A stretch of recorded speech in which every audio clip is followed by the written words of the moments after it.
Bienvenue, vous écoutez le podcast Atypique Lab. Je m'appelle Olivia Tampon-Lajarriette et je vous emmène dans notre monde neuroatypique. Il n'y a jamais de critique quand on est trop ou pas assez, car notre norme, c'est la sensibilité et la complexité.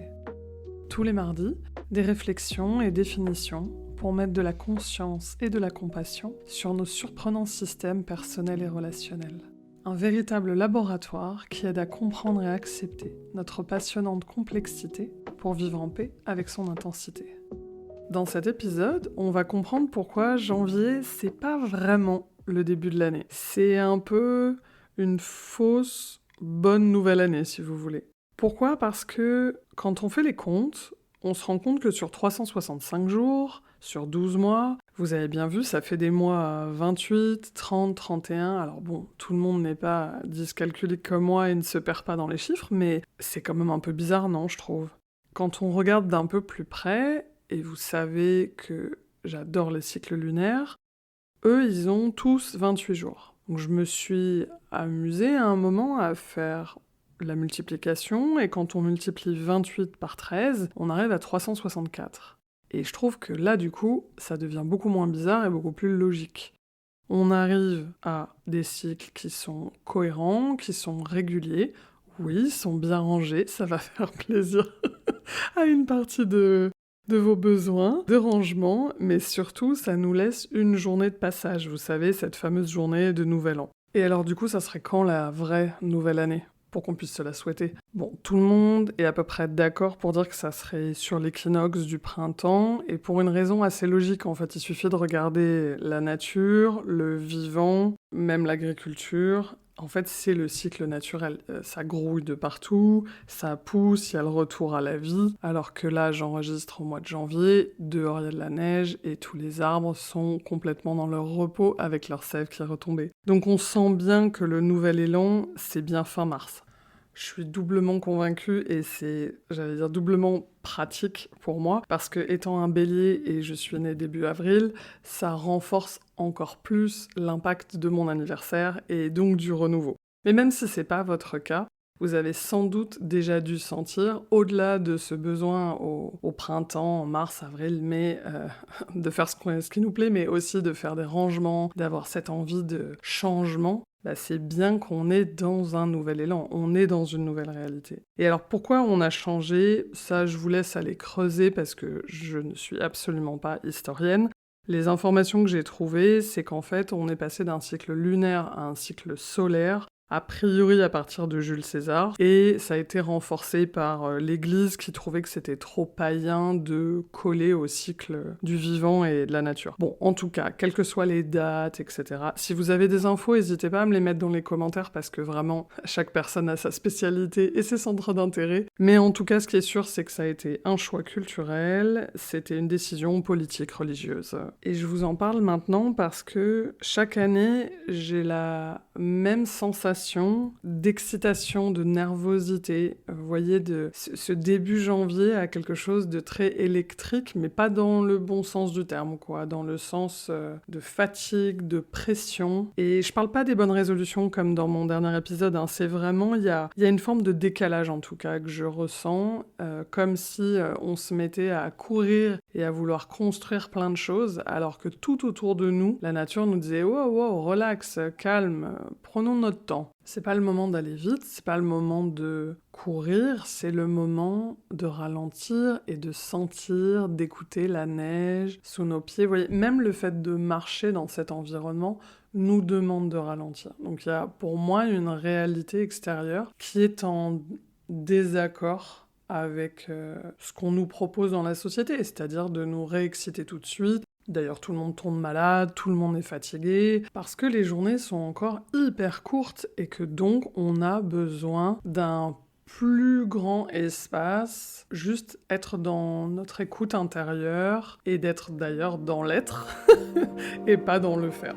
Et ça, c'est ma première raison pour laquelle c'est important de se reconnecter une nouvelle année au mois de mars. Alors, si vous voulez pas vous reconnecter, en tout cas, la questionner ou être dans une forme de curiosité pour vérifier. Parce que donc, ce premier point dont je vous ai parlé, c'est ce décalage. Et c'est pas très agréable de vivre dans un état comme ça, un petit peu tiraillé. Quand l'extérieur nous dit qu'on a besoin de prendre le temps, qu'on a besoin de vider, qu'on a besoin de se défaire, et que nous, on veut prendre des décisions, on veut acter des choses, on voit bien que ça crée quelque chose de au mieux désagréable, au pire, on va tomber malade, et le corps va nous dire non, mais arrête de me forcer, de toute façon, c'est moi qui ai le dernier mot.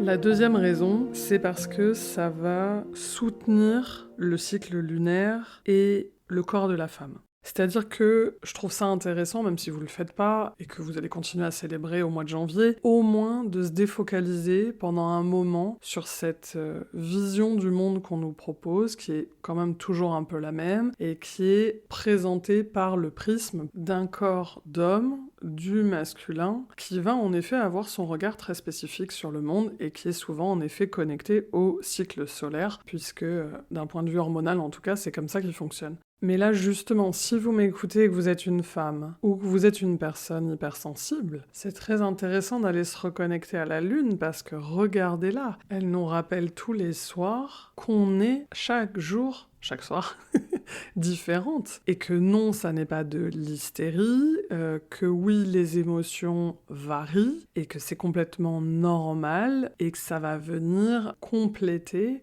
le cycle solaire qui, lui, a ses qualités. Donc on est vraiment dans cette acceptation de l'impermanence, du changement et de la variation, de cette forme d'inconstance qui est tellement décriée chez les femmes et qui en fait est là, valorisée, pris en photo dès qu'il s'agit de la Lune. Donc je fais le lien entre honorer le corps de la femme avec toutes ses variations hormonales et célébrer la beauté de la Lune, donc dans son cycle lunaire.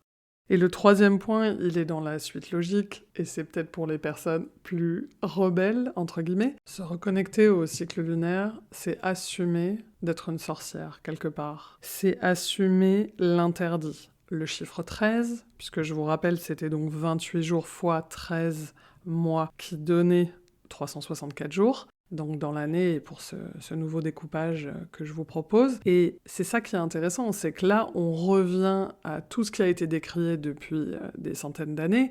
Oui, on va être dans un environnement qui a été pointé du doigt. Alors vous n'êtes pas obligé d'avoir un chat noir, mais en tout cas, on va être dans ces univers païens, ces univers aussi de peuples premiers qui ont été complètement disséminés, décriés, qu'on a essayé de reformater dans les fameuses écoles. Donc oui, on va assumer le 13, on va assumer les sorcières, on va assumer d'être une femme, et on va aussi se reconnecter ainsi à une forme de spiritualité, de connexion la plus vivante, instinctive possible, très très loin de tous les dogmes, les vérités et les obligations sociétales. Si ça vous a un peu motivé, la question c'est on fait comment ? Parce que toute la société est quand même calée dessus. Donc rassurez-vous, j'ai des petites astuces pour vous aider à faire soit une transition, soit encore une fois, à au moins poser une réflexion. Le plus simple, c'est de réécouter mon épisode sur les bilans et de réunir plusieurs personnes que vous aimez pour faire des bilans trimestriels. Ça peut être aussi avec la personne avec qui vous vivez, ou vos collègues, ou la personne avec qui vous avez monté une société. Ça va vous permettre, en attendant de choisir le début et la fin de l'année, vous voyez, au moins, vous aurez une connexion à ces saisons, à cette périodicité, et ne plus être dans Q1, Q2, Q3, Q4, les fameux quarters, mais d'être dans une temporalité qui est plus proche du vivant et de tout ce qui est considéré comme la nature. Dans le même esprit, on va pouvoir aussi suivre les cycles lunaires et les célébrer en prenant des temps, soit pour se réunir, soit pour faire des rituels seuls, si c'est quelque chose que vous préférez. C'est d'autant plus conseillé de le faire si vous avez des cycles menstruels compliqués, c'est-à-dire pas du tout calés et pas du tout réguliers, et pour les femmes qui sont dans des périodes périménopause, ménopause, et aussi les hommes qui ont envie de se connecter à cette sensitivité, cette sensibilité. Ça va servir à quoi? Ça va servir à recréer une forme de groupe de référence qui donc va pas du tout être en opposition avec la société, hein, qui va venir rajouter une nouvelle grille de lecture et qui va vous permettre de vous dire que dans votre agenda, vous avez les vacances scolaires, vous avez l'année classique sur nos agendas et en même temps de pouvoir noter et de vous retrouver. Et prendre un moment, ritualiser, c'est extrêmement important parce que le fait de partager, ça va vous permettre de conscientiser. Si vous ne prenez pas ce temps-là, vous n'arrêtez pas ce temps, ça me donne envie de vous faire un épisode spécifique sur les rituels. Ça va vous aider à justement faire émerger « Ah, il s'est passé ça, ah, je me sens comme ça ». Et c'est pas juste « j'ai choisi pour être rebelle ou pour pas faire comme tout le monde ». Non, c'est vraiment, en effet, il y a des endroits où ça colle, où c'est très cohérent. Voilà, moi je trouve qu'il y a un côté très ancré, très presque rassurant de savoir que moi, ce que je ressens, c'est aussi en lien avec notamment les marées et l'eau, et que c'est tellement plus grand que moi je suis un tout petit élément, mais voilà, je danse la même danse. Voilà, donc je vous invite vraiment à prendre des rendez-vous dans votre agenda, et d'ailleurs vous pouvez aller regarder le mien. En général, je propose des choses, c'est très variable en fonction de mes envies. Et le troisième point, bon, là ça va être un petit peu en mode auto-promo, c'est de vous reconnecter sur un cycle long. De la même manière que je vous proposais de prendre le temps, d'arrêter le temps et d'honorer, de ressentir, de ralentir. Ce qui est très très intéressant quand on va le faire sur une intention, sur un engagement qui est un cycle complet, donc de 13 lunes, ça va vous permettre quoi? À nouveau, ça va vous permettre d'arrêter juste de m'écouter et de se dire « Oh oui, oh non », parce qu'en fait, personne n'a raison. Il y a simplement ce qui est bon pour vous, et c'est ça qui compte aujourd'hui, c'est d'aller l'expériencer, le cheminer vous-même, pour pouvoir après prendre vos propres décisions, vos propres organisations, et de créer ou pas ces espaces-là, de les rejoindre avec des personnes qui vous ressemblent, entre guillemets, quand je dis qui vous ressemblent, c'est-à-dire avec qui vous avez envie de vous assembler et de partager. Et oui, c'est de l'auto-promo parce que je chemine ce temps long avec les 13 mères originelles, qui est une voix inspirée de la sagesse amérindienne et qui nous a été transmise à travers des contes, à travers des enseignements.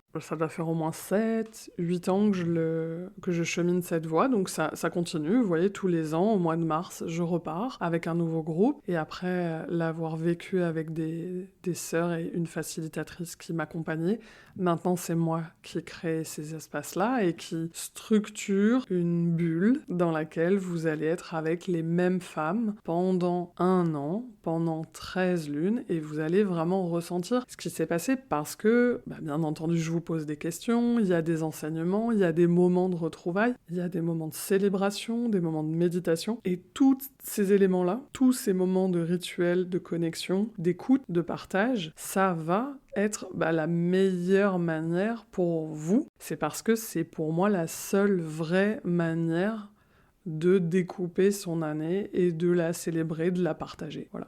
Donc c'est à travers une expérience, vous voyez, corporelle, presque sensorielle, que maintenant, bien entendu, j'ai envie d'en parler à tout le monde, de partager cette sagesse ancestrale qui est absolument fabuleuse, qui bien sûr est tournée sur cette énergie de l'intuition, de l'émotion, de la capacité de création, et qui est très très dans le féminin, parce que je vous en ai déjà parlé. Le monde aujourd'hui a besoin de rééquilibrer les polarités parce qu'on part dans un déséquilibre qui est de plus en plus, à mon avis, un peu dangereux et douloureux à vivre. Merci pour votre écoute. J'espère que cet épisode vous aura donné envie, soit de juste prendre la lune en photo et de la partager avec vos amis, ou alors, au plus, de rejoindre des espaces pour célébrer ensemble, pour ritualiser. Et je vous retrouve au mois de mars pour vous re-souhaiter à nouveau une bonne année, une vraie bonne année, parce qu'il ne faut pas se priver, si on peut célébrer 2 fois, c'est encore mieux. Et je vous souhaite de très bons cycles, lunaires, solaires. Prenez le temps de vous retrouver avec vous, de sentir le vivant autour de vous. Bonne semaine et à mardi prochain. Au revoir.